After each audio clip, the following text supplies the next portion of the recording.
بیوی کو احترام دو، بچوں کو محبت دو، بچوں کے لیے، بیوی کے لیے، ماں باپ کے لیے ٹائم نکالو۔ یہ پرسوں ڈربن میں ایک دو تاجروں سے ملاقات ہوئی تو مجھے پتہ چلا کہ وہ اتوار کو بھی چھٹی نہیں کرتے۔ میں نے کہا تم تو ایک گدھے کی طرح ہو جو سارا دن بس کام کام کام کام، نہ تو بچوں کا، نہ تو بیوی کا، نہ تو ماں باپ کا، نہ تو اپنے آپ کا۔ تیرے پیسوں کا کیا فائدہ؟ کیا کرے گا ان کو؟ ٹائم نکالو بچوں کے لیے، ماں باپ کے لیے، بیوی کے لیے، آپس میں محبت سے رہو۔ سب سے زیادہ اللہ خوش ہوتا ہے خامند اور بیوی کے پیار پر، سب سے زیادہ۔ اور شیطان کو سب سے زیادہ تکلیف ہوتی ہے خامند اور بیوی کے پیار پر، اور سب سے زیادہ خوشی ہوتی ہے خامند اور بیوی کی لڑائی پر، سب سے زیادہ خوش ہوتا ہے۔ روزانہ شیطان اپنی اسمبلی بلاتا ہے، اسمبلی میں پوری رپورٹ پیش کی جاتی ہے، کیا کیا؟ تو وہ ایسے بیٹھا ہوتا ہے، ایسے آواز آتی ہے اس کے کان میں، زنا کروایا، چوری کروائی، قتل کروایا، لڑائی کروائی۔ دیکھ رہے ہو یہ حدیث میں ہے، میں اس کو ایکشن بنا کے دکھا رہا ہوں۔ اتنے میں ایک کالا سا شیطان پیچھے کھڑا ہوتا ہے، کہتا ہے جی میں نے میاں بیوی کی لڑائی کرائی، ٹھیک ہے؟ ایسے بیٹھو تم،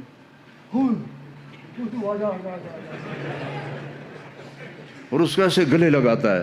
وہ کہتا ہو کتے وہ کم تھا اے کر کے آیا۔ شرابی کی شراب اس کی ذات تک ہے، زانی کا زنا اس کی ذات تک ہے۔ خاوند اور بیوی کی لڑائی نسلوں کو برباد کر دیتی، خاندان برباد ہو جاتے۔ تو اپنی بیویوں کے لیے وقت نکالو، اپنے ماں باپ کے لیے وقت نکالو اگر آپ کے ساتھ رہتے ہیں، بچوں کے لیے وقت نکالو، چونکہ آپ اسلامی ملک میں نہیں رہ رہے۔ اگر آپ اپنے بچوں کو ٹائم نہیں دیں گے تو یہ ضائع ہو جائیں گے۔ اسلامی ملک میں کوئی بچہ ضائع ہوتا ہے تو وہ کافر نہیں ہوتا ہے، بدمعاش ہو جاتا ہے، نشئی ہو جاتا ہے، برا ہو جاتا ہے، لیکن اسلام نہیں چھوڑتا۔ یہاں اسلام چھوڑ رہے ہیں، برباد ہو گئی نسل۔ میں تو پورا یورپ امریکہ پھر پھر کے آنسوؤں سے روتا ہوں کہ جن لوگوں نے اپنے بچوں کو ٹائم نہیں دیا، اپنی بیویوں کو ٹائم نہیں دیا، اور صرف اپنا کاروبار، جاب، ڈبل جاب، ان کے بچے دہری ہو گئے، عیسائی ہو گئے، کفر میں چلے گئے۔ تو اپنے بچوں کے لیے وقت نکالو، اپنے آپ کے لیے وقت نکالو۔ چھٹی کو چھٹی کے طور پہ مناؤ، اپنے موبائل آف کر دو چھٹی کے دن، نہ کسی کا سنو نہ کسی کو کرو۔ اور خاص طور پر جب آپ گھر میں بیٹھتے ہو بچوں کے ساتھ، بیوی کے ساتھ، تو اس وقت اس کو مت آن کرو، یہ محبتوں کو توڑ دینے والی چیز ہے۔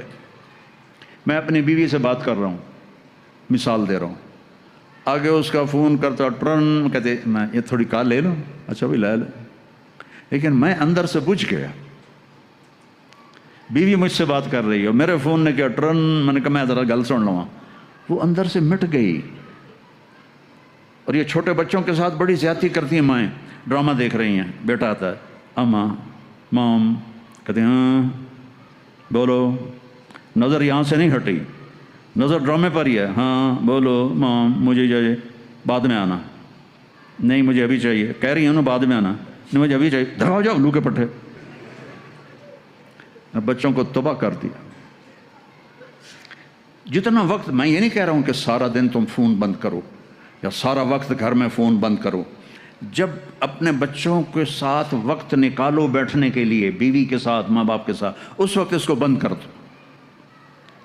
یہ تو ٹوائلٹ میں بھی سودے کرتے ہیں، جو کام کرنے گئے تھے وہ بیچ میں رہ جاتا ہے، اور اٹھا لو، بیچ دو، لے لو، دے لو۔ ان تاجروں کا یہ حال ہے، ان کی کیا لائف ہے، روٹی کھاتے ہوئے بھی سودے کر رہے ہوتے ہیں۔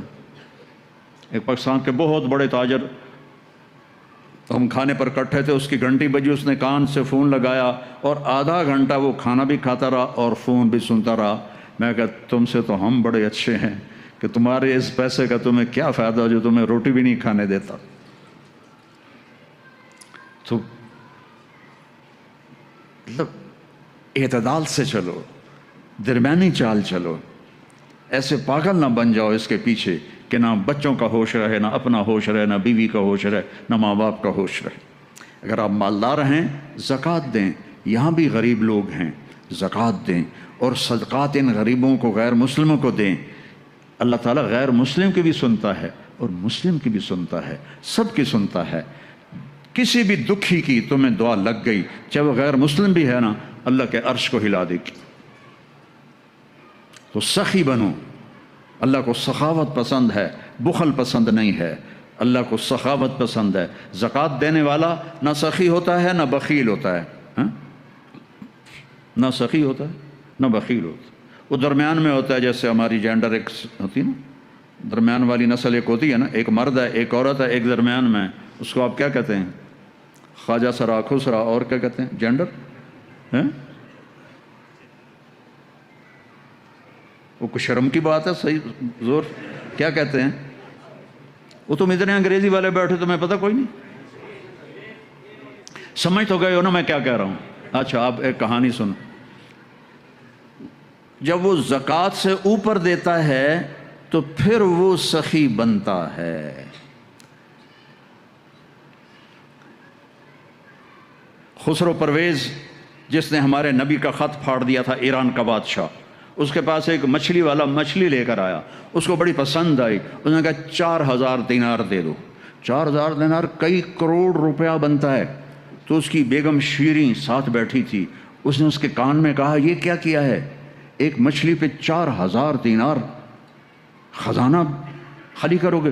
واپس لو۔ ان کا میں واپس لوں؟ میں بادشاہ ہوں، میں کیسے واپس لوں؟ میں تو نہیں لوں گا۔ کہا تم اس کو بلاؤ، اسے پوچھو یہ نر ہے یا مادہ ہے، میل ہے یا فیمیل ہے؟ اگر کوئی یہ میل ہے تو تم کہنا بھائی ہمیں فیمیل چاہیے تھی، تو تم یہ مچھلی واپس لو، ہمارے پیسے۔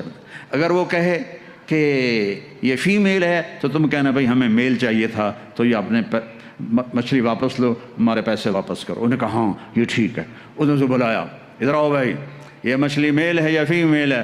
کہ جی نہ میل ہے نہ فیمیل ہے، یہ درمیان والی ہے، خسرا ہے۔ بادشاہ اتنا ہنسا، انہوں نے کہا 4000 اور دے دو۔ وہ شیریں کو غصہ چڑھ گیا کہ یہ کیا ہوا، 8000 دینار۔ اب وہ کاغذ تو ہوتے نہیں تھے، سکہ ہوتا تھا، دینار سونے کا ہوتا تھا۔ وہ جب وہ گٹھڑی باندھ کے چلنے لگا تو 1 دینار گر گیا، تو اس نے وہ بھی اٹھا لیا۔ تو شیریں تو پہلے ہی غصے میں تھی کہ دیکھا اس کمینے کو دیکھا ہے، اتنا یہ لالچی ہے، اس کو اتنے مل گئے کہ اس کی 7 نسلوں کو کافی ہیں، ایک گرا ہے وہ بھی اٹھا لیا ہے، اس سے واپس لو۔ انہوں نے اس کو پھر بلا لیا، اے بدبخت تمہیں اتنا دے دیا تھا، اگر 1 دینار گر گیا تھا تو کیا تھا؟ کہ حضور اس پہ آپ کا نام لکھا تھا، کسی کا پیر آتا تو بے ادبی ہوتی تو میں نے اٹھا لیا۔ انہوں نے کہا 4000 اور دے دو۔ سخی بنو، بخیل نہ بنو، محبت کرو، نفرت نہ کرو، نہ مذہب کے نام پر، نہ قوم کے نام پر، نہ زبان کے نام پر۔ اختلاف ہے تو ہے لیکن نفرت نہیں ہونی چاہیے، چاہے سیاسی ہے، چاہے وہ مذہبی ہے، چاہے وہ فقہی ہے، جو بھی ہے، محبت سب سے پہلے ہے۔ اور اگر آپس میں کوئی لڑے ہوئے ہو تو صلح کر لو، یہاں سے اٹھ کے، ناراض نہ ہونا، ایک دوسرے پر غصہ آ جانا نیچرل ہے، لیکن اس کے بعد میں بولنا نہیں، بیوی سے نہیں بولتے، لڑائی ہوگی بیوی سے بولنا بند، کتنی بڑی بے وقوفی ہے۔ بیوی ناراض ہوگی، خامن سے بولنا بند، کتنی بڑی بے وقوفی ہے، بچوں پہ کتنا برا اثر پڑتا ہے اس کا۔ تو جھگڑا ہو جائے نیچرل ہے، لیکن بس بولنا نہیں، یہ غلط، یہ ان نیچرل ہے۔ ملو، بولو، محبت رکھو۔ کیا کرو گے؟ نفرتیں لے کر مر گئے تو کیا کرو گے؟ تو اللہ کو راضی کرنے کے لیے میرے عزیزوں، میرے بھائیوں، میری آپ سب سے گزارش ہے کہ ہم اپنے رب کی مان کے چلیں۔ اور جتنا مجمع ماشاءاللہ سب مجھے اکثر نوجوان نظر آ رہے ہیں، ایک وعدہ ہم سب اللہ سے کرتے ہیں کہ ہم توبہ کریں اللہ کی بارگاہ میں۔ اور توبہ ایسا عمل ہے کہ بعض اوقات نیکی سے اللہ اتنا خوش نہیں ہوتا جتنا اپنے بندے کی توبہ سے خوش ہوتا ہے۔ اور اللہ ایسا، کیا کہوں، کیسے کہوں، ایک واحد بادشاہ ہے جو معاف کرنے پہ خوش ہوتا ہے۔ اور جتنی دفعہ توبہ ٹوٹ جائے، توبہ کرو گے تو وہ خوش ہوگا۔ ہم اپنے بچوں سے کہتے ہیں آئندہ نہیں کرو گے نا، وعدہ کرو آئندہ نہیں کرو گے۔ جی مام میں آئندہ نہیں کروں گا، اور میرے رب کی قسم میرا رب کبھی بھی نہیں پوچھتا پھر تو نہیں کرو گے، بلکہ کہتا ہے پھر بھی ہو جائے تو آ جانا، میں معاف کر دوں گا، پھر بھی ہو جائے تو آ جانا، میں معاف کر دوں گا۔ اور اللہ حدیث میں کہتا ہے میرا بندہ تو اتنے گناہ کر کہ روشنی والی زمین کے اوپر ان کو رکھتا جا اور جا کر آسمان کی چھت سے لگا دے اپنے گناہوں کو، اور پھر صرف ایک دفعہ کہہ دے یا اللہ معاف کر دو، میں سارے ہی معاف کر دوں گا۔ تو توبہ کرتے ہو؟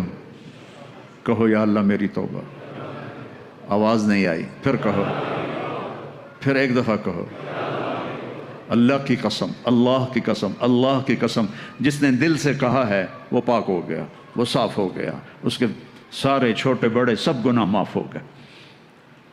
اتنا آسان ہے اللہ کو راضی کرنا۔